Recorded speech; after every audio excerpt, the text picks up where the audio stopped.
I think you are good to go. Okay. All right. It says it's streaming, so thank you. Okay, thank you. And your TA here will be here soon, I think. Todd is your TA for today. Okay, very good. So, okay, bye-bye.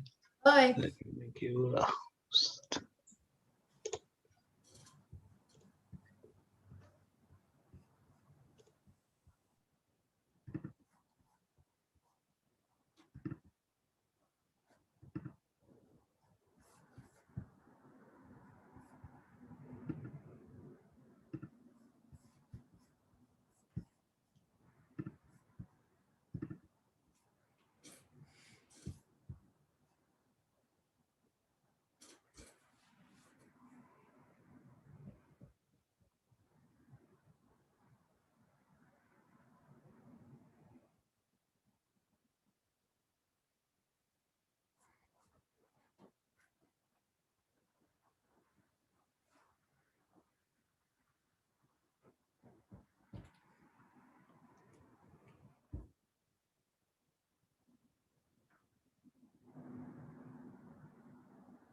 Hi, Todd.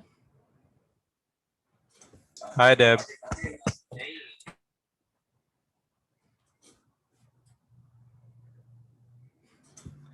Yeah, make you co-host.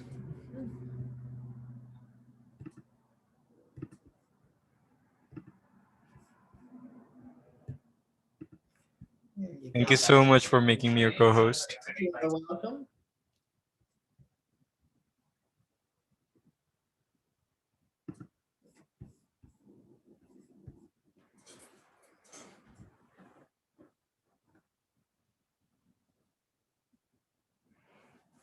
Hi, Priscilla. Welcome. Hello there. Good to see you. Thanks for coming. Thank you for facilitating because I love desserts. I'm waiting on something healthy. I have lots of ideas. Okay, I can't wait. Hey, Jackie, welcome back. Hi. You said you'd be back. I'm so glad you're here. Hello. And This is there's Loretta. Hey, Loretta. Good to see you. Oh, hi. And I see Janice and Meenakshi. Am I saying that correctly? Hi, Meenakshi. Hi. Meenakshi. Okay, I didn't do too badly. Thank you. Hi. Nice to have you. Nice to see you too. Hi, Marlene.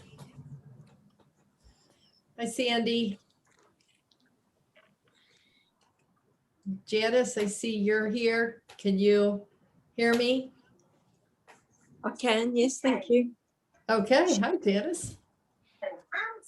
There's Marlene, there's Betty. I love that you're all coming on camera like this. Thank you so much. It's wonderful. It makes a difference. There you go. Hi, Elizabeth.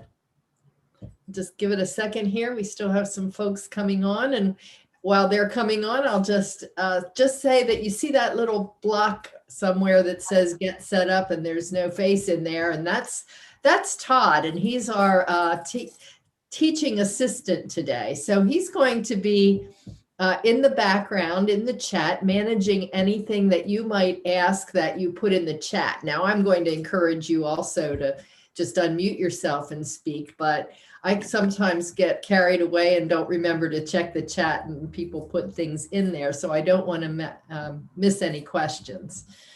So I'd like to welcome you all here today, and I'm going to share my screen so we can formally get started. Anybody here that's brand new to Get Set Up as of today? Anyone? You can unmute yourself and let me know. I might miss a hand if you. Okay. Anyone brand new to one of my classes? Okay. Well, welcome, Lynn and Yes. Priscilla and Loretta, Yeah, that's okay. You can call me Minu. Minu. Okay, Minu. Very good. So welcome to my class. I love to teach a lot of classes on cooking, although that's not the only thing I teach. So today we're going to be talking about healthy desserts. And I think that's an important topic for a lot of folks. And just to give you a little bit of background, to introduce you to me, my name is Deb Livingston, and I live in York, Pennsylvania. And my background is in psychology and adult and organizational development. So that means that I spent most of my career either being a manager or a trainer or a coach to leaders. And now I'm doing this, which is a nice natural transition. And it's a lot more fun, actually, because I get to talk about cooking and other things that are of interest. And you want to be here. Those employees didn't always want to be there in the training room. So this is nice. So for those of you who are relatively new, just as a reminder that when the best way to participate in these classes, like I already mentioned, I thank you for coming on camera, is to be on camera and to ask questions and share your experiences. Like today, we're going to have conversation about dessert. And I have several recipes. We may not go over all of them in favor of also having some conversation about what you've tried and what you really like. So I really welcome that. And I think that in this community, we really learn from each other. Just a word about the microphones. You can unmute yourself at any time. It's easy to do that with your space bar temporarily as well if you're on a computer on your keyboard. And then when you're finished, just go ahead and mute yourself again, just so that we can alleviate any background noise. We do have a recording of this class that you can request after the recording. And I'm guessing that Todd is going to put help@getsetup.io in our chat box in case you need that email address to contact them for a recording or to report any kind of technical issues or just get help in any way. We don't want any barriers to your being able to participate with us. I know that we are on live stream today. We have live TV on Get Set Up. And so there may be people joining us that way, and we welcome you. And also invite you to join the site because this is a great community and a good way to participate live. My last point here in our housekeeping detail is that what I have created today is all my own. I'm showing you some websites. And they're, we don't have any kind of financial connection with anything, neither I nor Get Set Up. So just want to make sure you're clear about that. All right, so here's what we're going to talk about today. What makes a dessert unhealthy? I want to know from you what that means. And then I'm going to share what that means to me so that we have a baseline. We're going to talk about then a dietary guideline overview, just so you know what, where your dessert kind of fits in the scheme of your daily diet. And then we're going to look at some strategies to make desserts healthier, not only by reducing the bad, but increasing the good. So we can actually truly make them healthier. And then we'll take a look at some recipes. Now, I want you to know that even if we don't get into the detail of all the recipes, you're going to receive all of them from me. And you'll be able to check that out when you get the email after class. There will be links to go right to the websites that we're going to look at today. And all you have to do is click on them to get to the recipe and to recreate the recipe for yourself. So make sure you get that email. Check your junk email box if for some reason you do not get it. Make sure that Get Set Up is in your contact file so it doesn't go to junk. And last resort, contact help if you don't get it, because you need to have those recipes. I mean, what good is the class if you can't make the recipes? So I'm really interested, and this is where we're going to ask Todd to kind of engage a little bit in knowing what your favorite dessert is. So either unmute yourself or put something in the chat so I can get an idea of what is really your kind of guilty pleasure when it comes to dessert. Jackie, key lime Yes, Jackie. pie, lemon meringue pie, sweet potato pie. I'm having a hard time hearing you, Jackie. Okay, lemon meringue pie. You hear me? Can you I hear me now? Yes. Lemon meringue pie, sweet potato pie, key lime pie. Okay, you're a pie lady. All righty. Yes, go ahead, Loretta. Yeah, I like lemon cake a lot. Okay, you like lemon. Okay. I like lemon. Mostly everything lemon, little lemon squares, that's my favorite. They really get you that lemon flavor. And this is the season for that. The Easter season or spring season seems to bring out the lemon meringues and the lemon bars. It's that time. Yes. Okay. Thank you. Who else? I like chocolate cake. Chocolate cake. Okay. So me too.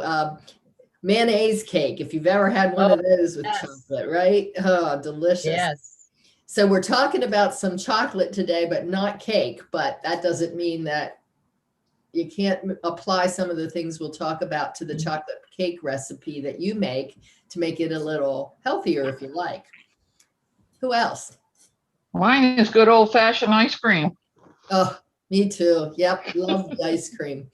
I don't have any recipes for ice cream today, but because people like you who've said that, and it's Rebecca, right? Is it Rebecca? Yes. Rebecca, people who've said ice cream made me go right over to my list of classes to create and add that to the list. Like what kind of healthy ice creams or alternatives to ice creams can we make? So look for that at some point. Elizabeth, your hand is up. Yes. My favorite dessert is something that a friend of mine makes, and it's the best pineapple cake you've ever eaten in your life. Pineapple cake. Yeah. Boy, we'd like to have that recipe, wouldn't we? Thank you. And Lynn, did you have your hand up? I did. I like a buttery pound cake with whipped cream, real whipped cream, and berries. Wow, that sounds really good. Now I have a loaf cake today that may not be quite as decadent as the pound cake that you're talking about, but it may give you a flavor for it may satisfy some of what you're liking about that pound cake. Okay. Anyone else? Is there anything for us in the chat there, Todd?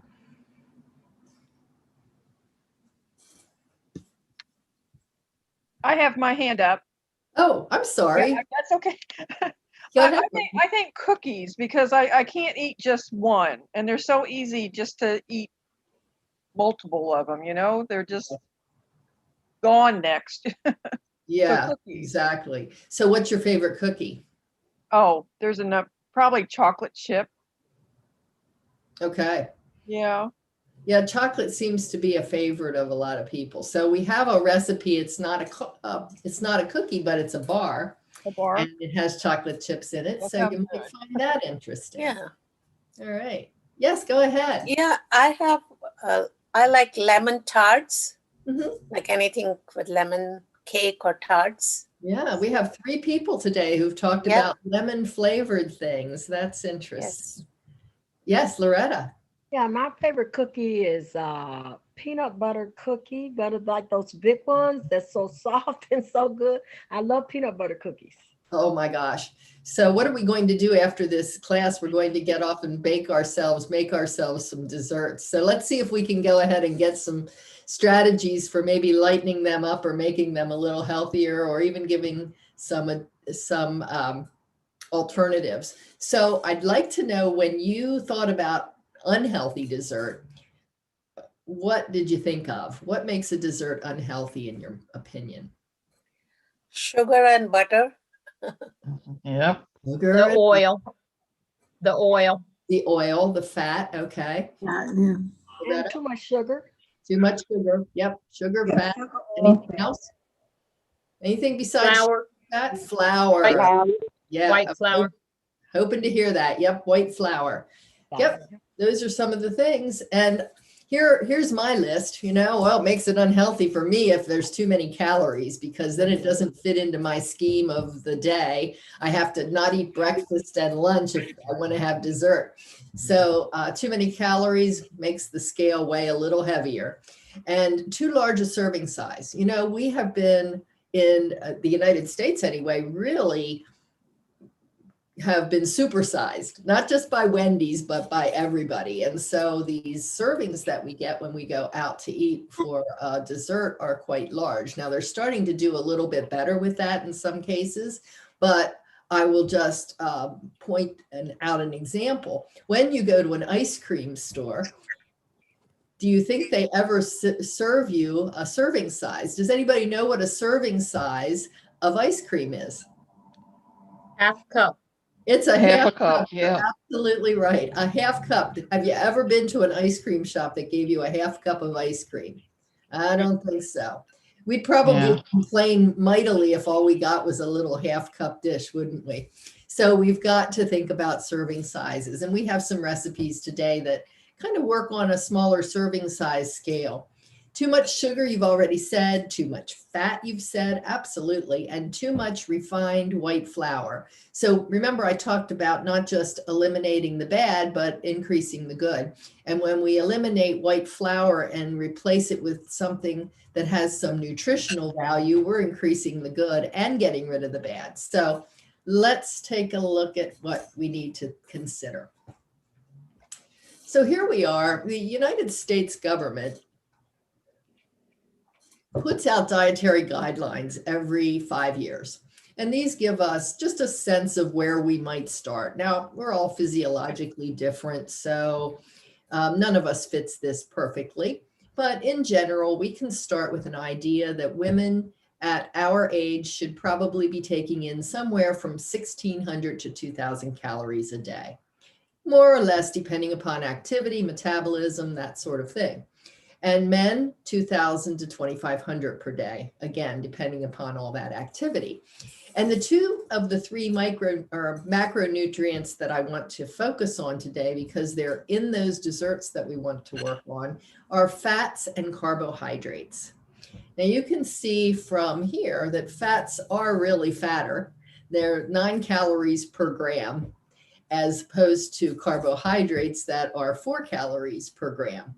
So, however, fat is an important part of our diet, and it's just important that we get the right kind of fat. So 20 to 35% of our calories in fat, but 0 grams of trans fats. So if you're buying desserts off the shelf at the store, make sure you turn the label over and see that there are 0 trans fats in there. We should also be trying to keep our calories in saturated fat under 23 grams, or our intake. 23 grams of saturated fat. Now, what are the sources of saturated fat? Where does it come from? Animals. Animals. So what products do we put in our desserts that come from animals? Fat. Yeah. Lard. Butter. Lard. Milk. Butter. Yeah. Milk. Yeah. Cheese. Right. Yeah, exactly. So we just need to keep an eye on those things and make sure we're staying under that per day. That's for men and women. And when it comes to carbohydrates, we're into 45 to 65% of our daily calories in those carbohydrates. But of course, they are not all created equal either. If we just ate refined white flour in the form of white bread and all those cakes with refined white flour, we could get up to this very quickly, but it wouldn't be the right thing to do. We want to get complex carbohydrates that come from whole grains and from vegetables. So we're going to see how that can work into our dessert strategy. And you can see that these are the kind of calories we're looking at for men and women. So enough about the sciencey behind this, except I want to talk about added sugar. So this is what is added sugar is what's not in a product, in an ingredient to begin with, such as the sugar in an orange, but sugar that we add to whatever it is that we are making. And so if you look at this guideline, women should have no more than 6 extra teaspoons of sugar per day, and men 9 teaspoons extra per day. So that leads me to this question. How many teaspoons of sugar do you think is in a Coke, a 20-ounce bottle of Coke? I think I heard 12. Is that right? 12 is a good guess. Anybody want to guess again? Guess it additionally? 16. 16. Have you been in my class before, Elizabeth? No, I haven't. You're It good. seemed like I heard that. It's 16. And so think about that. 16 compared to 6 and 9. Just one Coca-Cola, without even thinking about it, can blow us out of the water for our daily added sugar calories. And I will add that if we were to eat a piece of pecan pie, there would be 10 teaspoons of sugar in that. So we're going to take a look at a pecan pie recipe that can reduce that fairly well. So what's our strategy for making our desserts more healthy? We're going to decrease the bad ingredients or replace them or substitute them out with healthy ingredients. And we're looking specifically at these 3 things: flour, fat, and sugar. So we've already spoken a little bit about the refined flour. That's what AP stands for, all-purpose flour, that white stuff we get off the shelf. 0 nutritional value, but lots of calories. And it's a simple carbohydrate, which means that when it gets into our system, it causes quick digestion and quick release of insulin, causing our blood sugar levels to go up. So that's not preferable, and it's one of the reasons why we are tending toward more type 2 diabetes in this country. Too much refined flour, too much refined sugar, too high on the glycemic index, too simple carbohydrates that don't do anything for us. So what we can do is substitute whole grain flours. What's the difference? With the all-purpose refined flour, we're using what's called the ectosperm of the wheat grain. 0 nutritional value. And we're discarding the wheat germ and the bran, where all the vitamins and the healthy things are, and the fiber. So how do we fix that? We start to incorporate some whole grain flours into our desserts. Now, you can do this in ways that are gradual. And not every recipe works to substitute whole grains. So you can look for recipes specifically that use whole grains, or look for comments on websites where they say, oh, you can use, this works really well if you substitute half all-purpose, half whole grain for all-purpose. So a lot of times what you can do as a rule of thumb is substitute half of the flour with whole grain and the other half with all-purpose, so that you don't affect your texture too much. Now, having said that, there are certain desserts that rely very heavily on very fluffy kinds of light flours and cake rise. So you're not going to be able to swap everything out. And there you'll rely on reducing other things, maybe like the sugar. So whole grain would be a good way to decrease all-purpose flour. You can replace it entirely by using something like black beans or avocado. Now, I have to ask, has anyone done that in any baked products that they've made? Have you ever used black beans? That sounds crazy, right? My sister makes the best brownies with black beans, and you'd never know there was black beans in it. Kathy, that's great to hear, because that's exactly what we're going to talk about today. I don't have a recipe for the black bean brownies, but I do have one for the avocado brownies, and it's the same principle. And avocados are very healthy because they have good, healthy omega-3 fatty acids, a little bit of saturated fat, and 5 grams of fiber in 1/2 of an avocado. So lots of good ingredients in an avocado compared to all-purpose flour. So that's one. And now fat, we already talked about with saturated fat, what you can do.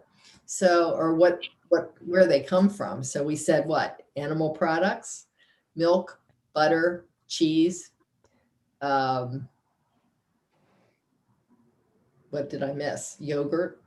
Okay, so we can use the low fat versions of that, those products. So a lower fat milk, a lower fat cream cheese, a lower fat sour cream.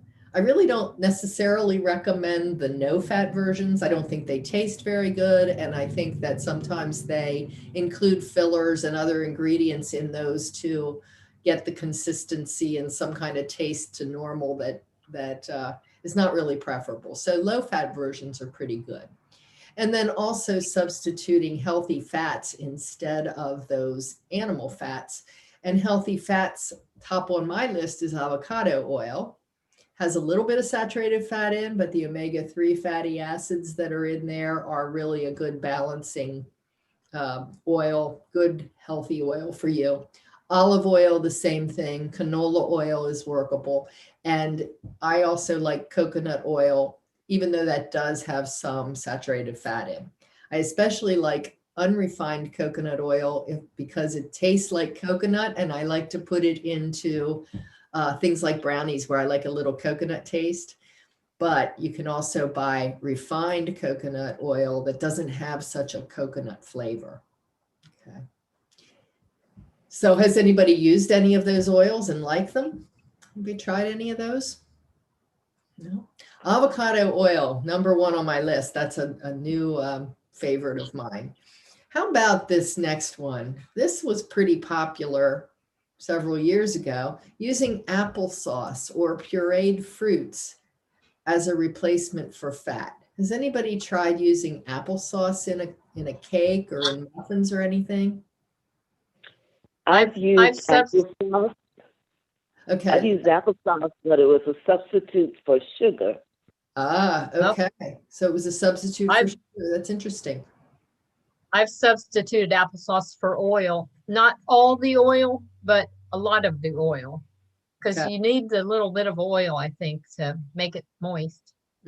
Yep, it depends on the recipe for that. So sometimes some recipes will say, or some rule of thumb is that you can use half applesauce, like half a cup of applesauce to a cup of oil, unbelievably. Sometimes it's 1 for 1.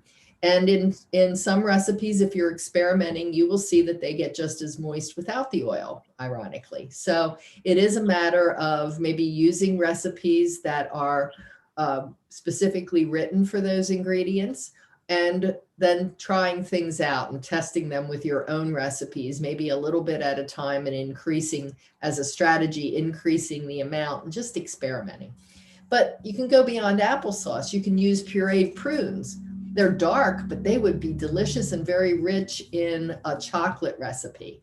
Think about a chocolate cake. You would not necessarily have strong prune taste, but you would have the replacement for an oil there. Peaches, pumpkin.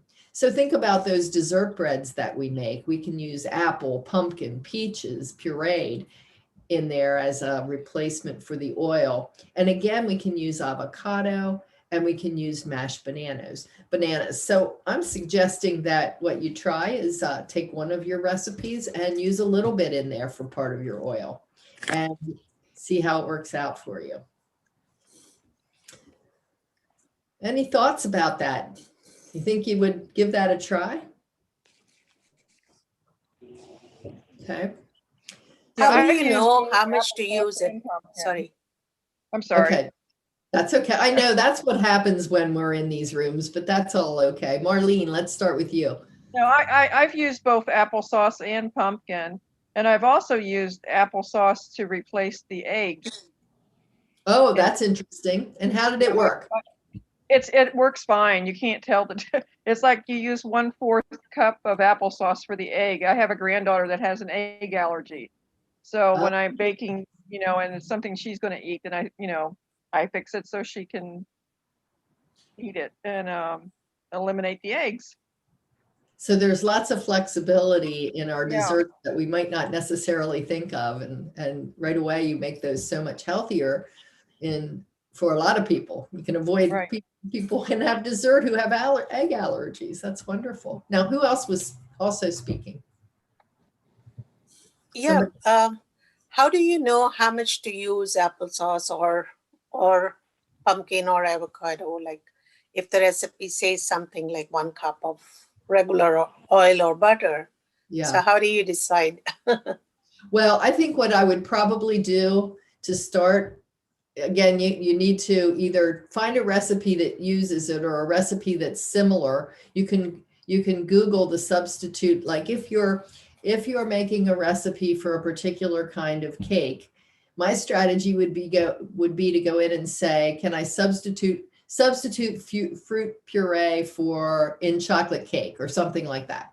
And then I'd see what it told me, and then I'd try it. If I just wanted to take a stab with it, I might try a 1-for-1. So I might do a cup of applesauce for a cup of oil, swap that out, and see how it turned out. Okay, thank you. You're welcome. And I think if you get some recipes that use this, you'll start to get a feel for how they do it and compare it to your existing recipes. Okay, so sugar. That's a big one, isn't it? That's a hard one because we have really become a civilization that's addicted to sugar. It's in everything. If you turn the label over, the can around, it's even got sugar where we don't think sugar should ever be. So it's insidious. So we've got to learn to be better at identifying and eliminating sugar. And I have a challenge for you. And my challenge is this. Set a time, get yourself mentally prepared, and set a 2-week period where you're going to eliminate sweets from your diet entirely. And do that for 2 weeks, and then come back and try something that is sweet. Something, a dessert maybe that you like, and see how your taste buds react. Now don't eat a lot of it because you don't want to get yourself re-addicted, but it's very possible that you will find, as I did, that when I came back after my 2 weeks off from sugar, I couldn't tolerate that level of sweetness that I tolerated before. And I was happy for that. And I just kept the momentum up, and I've never gone back. So now when I go to a coffee shop, for instance, and I order, a special latte every now and then, a sweet one, like a vanilla, I always say, I'll take that half sweet. And it's perfectly fine for me. I can't drink the full sweet. So reconditioning your taste buds is a great strategy, and it sets you up to be able to reduce the sugar in your recipe by as much as 1/3 to 1/2. And it doesn't affect the quality of your product. It just makes it less sweet. So you might have to condition the taste buds of your family as well, but try it, see what you think. Start with 1/3, and if you can get away with it, go to 1/2. The other thing you can do is use natural sugars instead. Again, just like with all-purpose flour, granulated white sugar has 0 nutritional value. So it's just empty calories that spike our sugar and cause type 2 diabetes. So when possible, we can use things like, well, what are some of the natural sugars that you're familiar with? Coconut sugar. Coconut? Maple syrup, honey. Yep. Agave, palm sugar. These are all natural. Molasses. So they vary in their level of sweetness. Some are a little sweeter than sugar. Some are a little less sweet than sugar. But what I want you to know is they're still sugar. So they do have some nutritional value, but they still also are sugar. Our body reacts to them like it does to sugar, and we still get the same insulin response to that. So be aware, use it sparingly.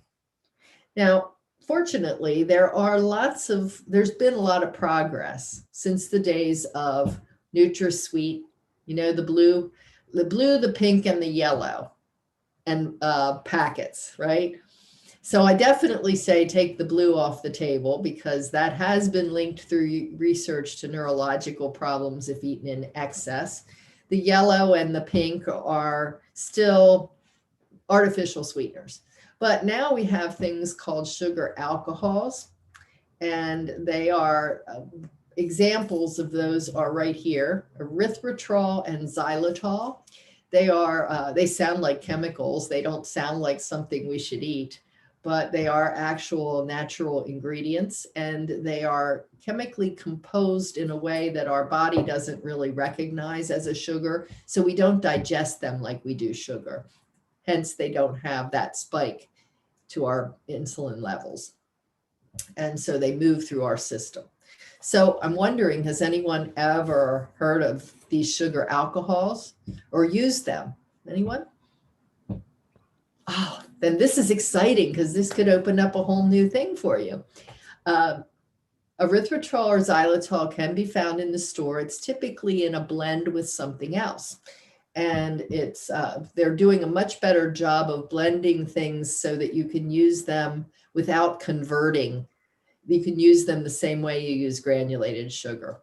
So they typically will blend these right now with stevia. Anybody ever use stevia? What's stevia? What is stevia? Isn't it a plant? It's a plant. Plant-based. Yeah, plant-based. It is. It's actually a plant in the chrysanthemum family. And I've grown it in my garden. I've picked it, I've dried it, and I've ground it up in my coffee grinder, and it's green, just like tea would be, mint would be. And so it's not real pretty to put into, like, say, a yellow cake, but you can put it in your tea, or you can use it to sweeten a smoothie, that sort of thing. It tends to have a little bit of a bitter aftertaste. So you have to get used to that. And you have to, it's very much sweeter, like 150 to 200 times sweeter than, or even more than sugar. So just use a tiny bit, and your taste buds get a little bit adjusted. But in the store, has anybody ever bought it and seen it in a packet? Yeah, what color is it? Yeah. What color is it, Betty? Are you referring to stevia? Stevia. Okay, I think it was white. Yeah, it's white, because they do process stevia to make it dissolve better and to be more like sugar. And lots of companies are trying to do better with that bitterness. And one of the ways they've done that is to also blend it with a sugar alcohol. And the other thing that is blended with the sugar alcohol is sugar that comes from the monk fruit, which is a real live fruit. And again, it's the sugar in the monk fruit is not one that's recognized by our body in the same way that granulated or even the other natural sugars is. So it doesn't add calories, and it doesn't spike our insulin, spike our sugar response. Has anyone ever tried the monk fruit? Yep, Kathy, you have? Yeah, I didn't find it very sweet. It seemed like I had to use a lot to get anything sweet with it. Did you buy monk fruit that was pure monk fruit? No, it was in a packet. Just Okay. a little packet, the other stuff. Okay, with the erythritol or something? Yeah. Okay. So these are some of the products that you might see out in the real world. And can I just ask if you are not on mute right now, just to put yourself on mute when you're not talking, just because there is a little bit of background noise there. And I thank you for that, but don't let it discourage you from talking. So these are some of the packages you may see. I go to the grocery outlet and experiment with these because they tend to sell them at a good price. Swerve is one that is erythritol and something called oligosaccharides. And those are natural substances too. They're like a prebiotic fiber. They're found naturally in some of the foods that we eat. So that's a sweetener. That was an early one that I tried. And Kathy, is this the monk fruit sweetener that you might have used? Oh, I don't know. I can't remember. It's been a while. Okay, so this is one that you can use out of the bag for baking. And it comes in a golden or an amber that resembles brown sugar, or a white classic granulated. And then there's Better Than Sugar, which is my current favorite because I got it inexpensively at the grocery outlet, but it really tastes good. Erythritol and stevia blend. I can't tell the difference. Now I have eaten it over time and gotten adjusted to it. So I'd be really interested in anybody's feedback about that if they try it for the first time. But I think it tastes pretty darn good in the products that I make with it. And I haven't heard anybody complain or notice a difference when I use it in recipes. So those are some things to look for and possibly to try as substitutes. Thoughts or questions? Not any of these? Think you might try them? Give them a shot? Okay, let's look at our recipes. And let me check our time, see where we are. We're in good shape. Let's look at these brownies. You like a fudgy brownie? This is a fudgy brownie. And the person here Christina writes this article about these flourless avocado brownies, which as a bonus are keto, paleo, friendly, and dairy free. So that kills several birds with one stone. And the recipe is rated a 4.9 from 91 reviews, which I would say is pretty significant. Now, this is a super easy recipe. When you get it, I would suggest you read the article too, because she goes into why she chooses the amount of avocado and cacao that she does. Just gives you a little background on the recipe itself to get the right balance of chocolate and to avoid having a brownie that tastes like an avocado. And what we're doing with all of these ingredients, essentially, at least all the way down to here, is mixing them in a food processor until they're just blended. You don't want any chunks of avocado in there, so just enough to make sure that that's all blended in. But it's a couple of eggs, 3/4 of a cup of avocado, and this is important, not the one medium ripe, but the 3/4 cup. She talks about that. A quarter cup of. Excuse me, dear. Are you showing us something on a video? Because can you not see it? I cannot see anything. I had sent you a chat. Oh, okay. I am sorry. So let me try sharing again here. Were you All not? I can see is Katie and Paul, and everything is on cameras off. What could you see? I just see a blank. Now I see it. Now Now you see it. Okay, good. Yeah, I don't know why that sometimes happens. So thank you for letting me know. I appreciate that. And I'm going to check the chat while I'm at it here. Processed desserts.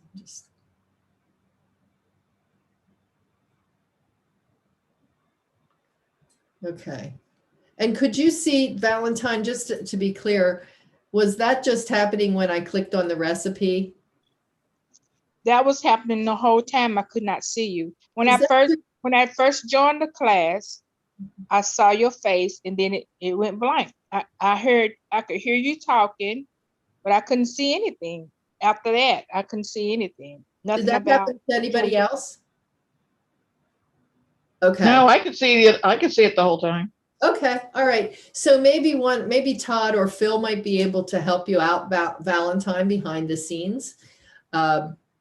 With that, I don't know what might have happened there. So we'll see if we can get to the bottom of that. Okay. Thank you. But now you can see the recipe, so we're good to go, right? Yes. Thanks. Sure. So in this recipe, she uses melted ghee. Anybody ever used ghee or know what it is? Yeah. So I use it in cooking. And what is it? Like it's made out of like a real butter, like other homemade ghee. Yeah. Yeah. Clarified butter. Butter. Yeah. Clarified butter. Yep. It removes the butter. The proteins are removed from the butter, so it never burns. It just you can cook it to very high temperatures. So here you can see that she isn't reducing animal fat so much. Well, she's reducing it, but she's still using it. So instead of using more of this, she's using nut butter as a substitute for some of that oil, which is a nice substitute because now you're getting those omega-3 fatty acids, the good oils. And remember, we do need fat in our diet. Baking soda, salt. She used the Lakanto, the monk fruit sweetener. So she's reducing the sugar in this substantially. And cacao or cocoa powder and vanilla. And all you do is use an 8x8 pan. You might want to line that with parchment paper. It makes it super easy to clean up and also to get the brownies out. So you spread those in the pan on top of the parchment paper. And you bake those for 25 minutes until they're finished, and just leave it for 15 minutes in the pan, then lift them out and go ahead and cut them up. So they don't differ a tremendous amount in terms of calories from one that you buy from Betty Crocker. However, you're changing out a lot of those bad ingredients. So instead of 19 grams of sugar in a Betty Crocker brownie, you're getting 4.5 grams that are somewhat coming from that sugar alcohol. That's all that really gets through there. And we're upping the fiber a little bit, and the carbohydrates are reduced from 27 to 10 overall. So we're keeping this a much lower carb dessert, and it earns its keto reputation here, and paleo reputation. So what do you think? Are you a little surprised about that?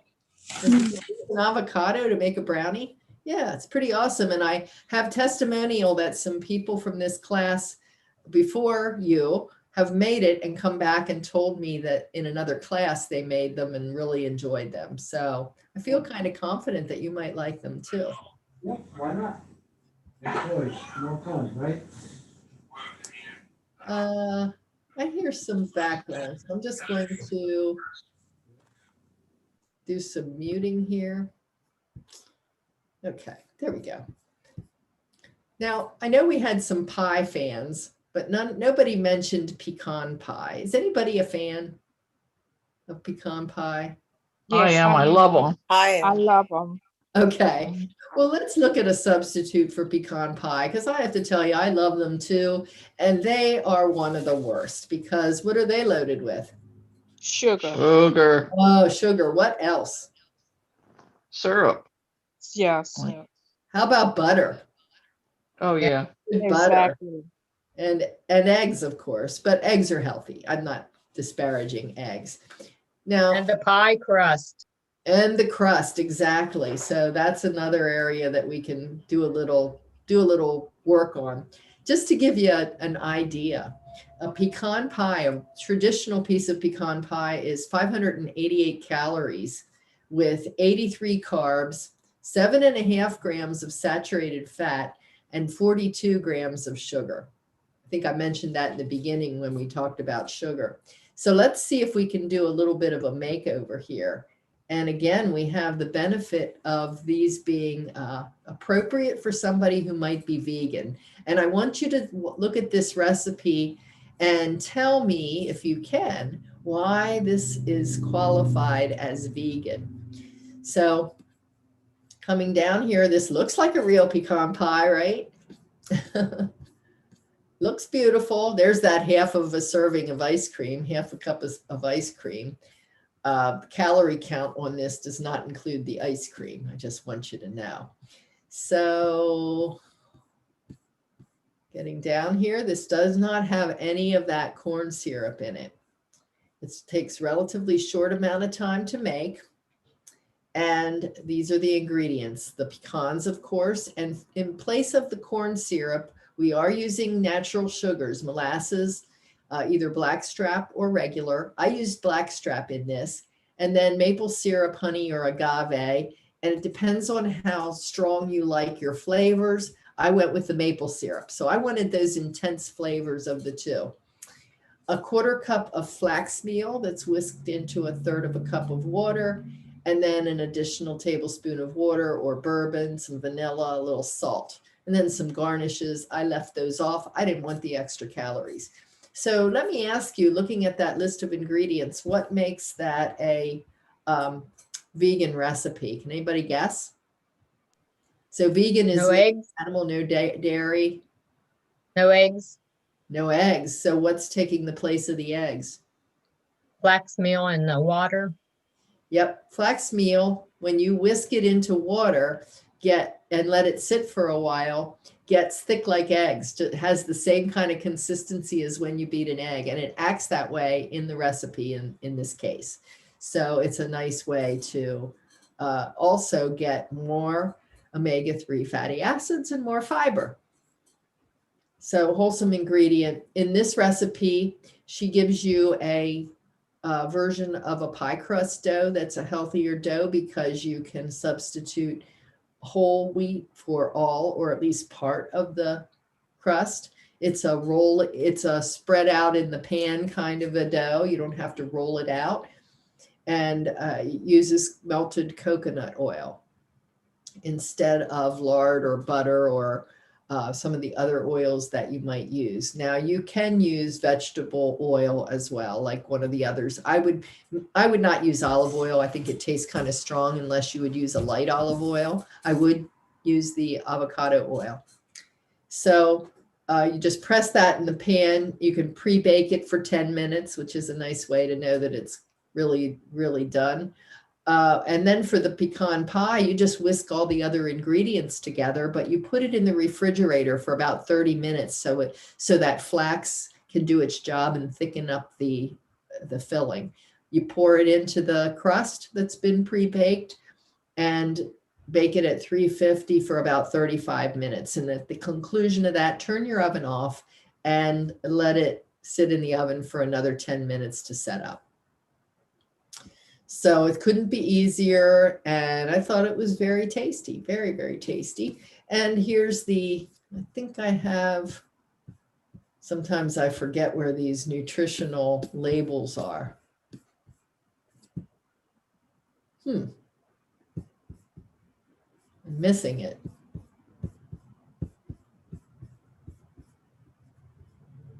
There we are. So this is without the pie crust. So we're going to skip down here because that's cheating. With the pie crust, instead of 588, it's 351 calories. Instead of 42 sugars, it's 18.9. Instead of 83 carbs, it's 42 carbs. So a decent change in that profile. And just in case you want to go with an even lower calorie pie crust, I'm going to include a recipe that is also a press in the pan pie crust that uses oatmeal as an option. Now, what would we be adding from a nutritional standpoint with oatmeal? Fiber at least. Yeah, yeah. Or milk. What's that? Milk. I don't know if there's any milk in that recipe, but Applesauce? with it, well, I'm sorry, I wasn't clear with that, but just adding, but let's take a look at that. What are you adding in there? So, scrolling down. Sorry, I haven't been into this one for a little bit. Okay, so gluten-free rolled oats, extra virgin olive oil for greasing the pan and also in the recipe, coconut sugar. So you can use extra virgin olive oil, but you can also use avocado if you prefer not such an intense thing. So all you're really doing is the same thing we did with the other pie dough. You press it into the pan and then you bake it for 10 minutes until it's set, until it's finished.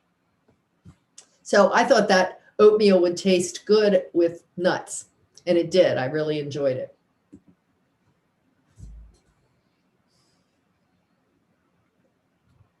So there was something that didn't come up on the list when I was asking you what you enjoy, and that was cheesecake. And I was so wanting to show you about cheesecake. But I think what I'll do right now is, first of all, skip over to this healthy yogurt cake, which may be something that satisfies those of you who really like lemon. and we can come back to the cheesecake if we have the opportunity. So this is a recipe that you can see is a kind of light cake. So you have to be a little careful with the kind of flour that you use in this cake. And so here what we're using in place of some other fat ingredients that we might use is plain yogurt. Not Greek yogurt, because you need the moisture in this. You'd have to adapt it if you use Greek yogurt. So plain yogurt, not flavored, and then all-purpose flour, or you can use light spelt flour. So spelt is an old-fashioned wheat flour. It's a heritage grain. And there is some evidence that the newer strains of the wheat grains that we eat now are responsible for some of the gluten intolerance that we have, and that spelt grain may be tolerated better by people who have some gluten intolerance. So I leave that up to you to investigate for your own bodies, but that's a substitute that you can do. And she mixed both in this case.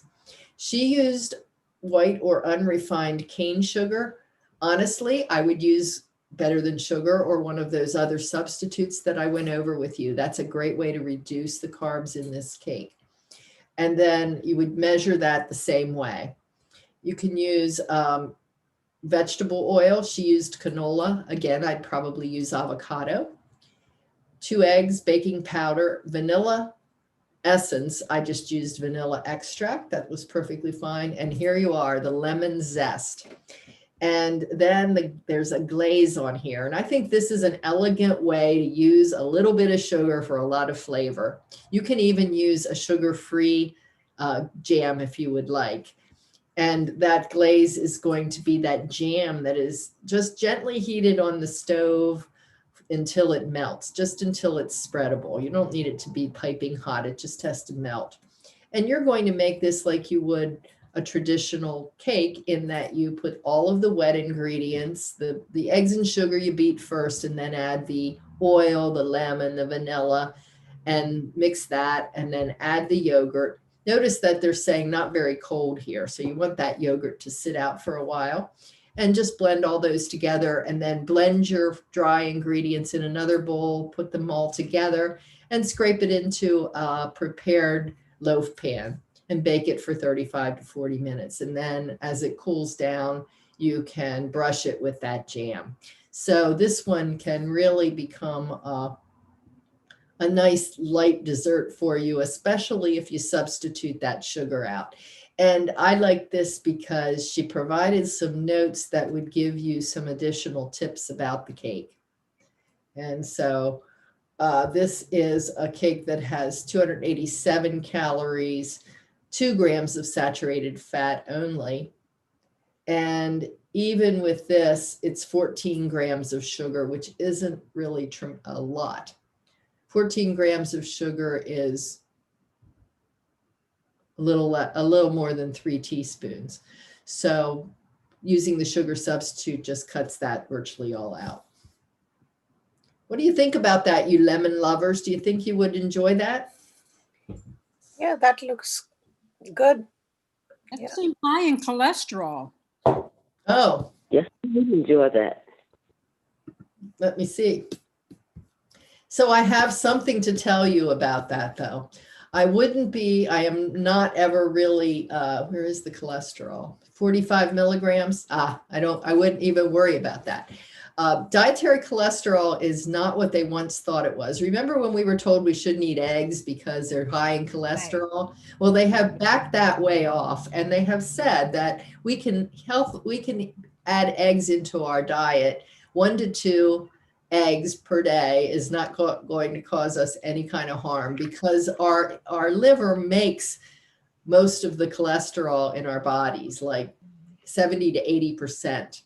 And so the amount of cholesterol that affects us from our diet is very minuscule, and it's not the concern that it once was. Does that make sense? Yeah, but then they still put you on the medications. Yeah, well, they do. So that's a whole other story. That's a horse of a different color, and we could talk all day about that. So we are at about the end of the session for today, but I want you to know that I'm going to send these along with you again in the email that I send out. This is probably my favorite because it's super easy to make. It's a pumpkin cheesecake that is easy to serve beautifully for company. It travels well. If you want to take it somewhere, you just take your can of whipped cream and finish it off wherever you are. It's nice and light instead of the regular cheesecake that you eat. And I think with some experimentation, you could do beyond pumpkin. You could do all sorts of purees in there and sort of change it up. And then for those of you who like chocolate chip cookies or things like that, these blondies are a variation on the theme of the brownies. Here we're using chickpeas, not black beans, but chickpeas because we're making a blondie, but it's the same principle. We're using legumes and making this fudgy bar that you make in essentially the same way as we did the brownies. It's kind of dump it in the food processor, blend it, put it in the pan and bake it. It's super easy. And I'll send that to you too. And they're very fudgy and taste wonderful, wonderful. You can't tell that there are beans in there. So that brings us to the end of the presentation and the recipes. We talked about quite a bit today. I was really interested in your thoughts and what your experiences have been. And it sounds like you were introduced to a lot of new ingredients that you weren't familiar with. So I hope this was useful. Just to let you know that there are some other classes that I teach that are related. We have Healthy Meals on a Budget. If you haven't come to that, I teach a class on great winter meals in 30 minutes, and there will be a new spring meals coming out very soon. And tomorrow I'm teaching, I'm going to completely something different, staying safe on your iPhone and iPad, and also teaching a class on soups from scratch, where I'm going to get into the basics of broth and bones, bone broth and stock, and the basics of making a soup. So that's what's coming up from my end. And this is the email, what's going to come out after the class, some key takeaways. I'll give you some ideas for other classes that you might want to take. Just wanted you to know that after this class today, there are some other classes that you might be interested in. If you haven't ever tried Qigong, there's a Qigong class coming up, and there's an Instagram class coming up. So if you've ever wondered about how to get involved in Instagram, that can be kind of fun. You can take pictures of your dessert creations and post them on Instagram. And you can also provide us with some feedback at this button at the end of this email, because this is where we look for new class ideas and how we could improve the classes that we're doing. And as well, you can go right to the schedule from the button in the email. So has everybody been on this website at this point? Anybody having any issues? What do you think of it? You like it?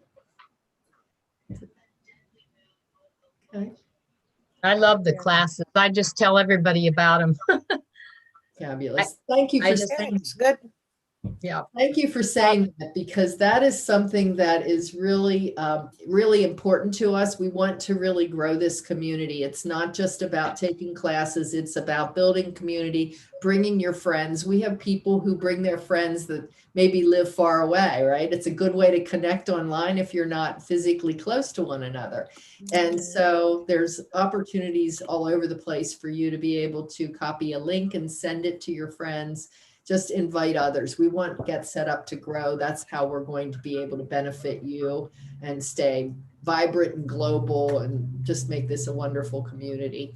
So I thank you for the part that you play in that already and for attending this session today. And just would ask you if you have any final questions or comments for today before we say goodbye. I enjoyed the class. Thank you. Thank you very much. And it looks like Janice left. She's going to Qigong. So that's kind of neat. Thanks It's a great for saying class. And do come back. I would hope to see you in another class that I teach. Okay. Thank you. Thank you very much. Bye-bye. Thank you.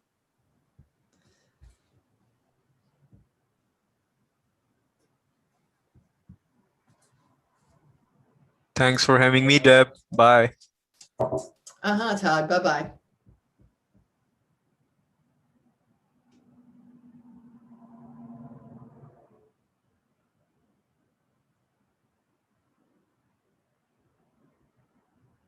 Hi, Katie. How did you do today? I know that, were you in my class yesterday and had some issues?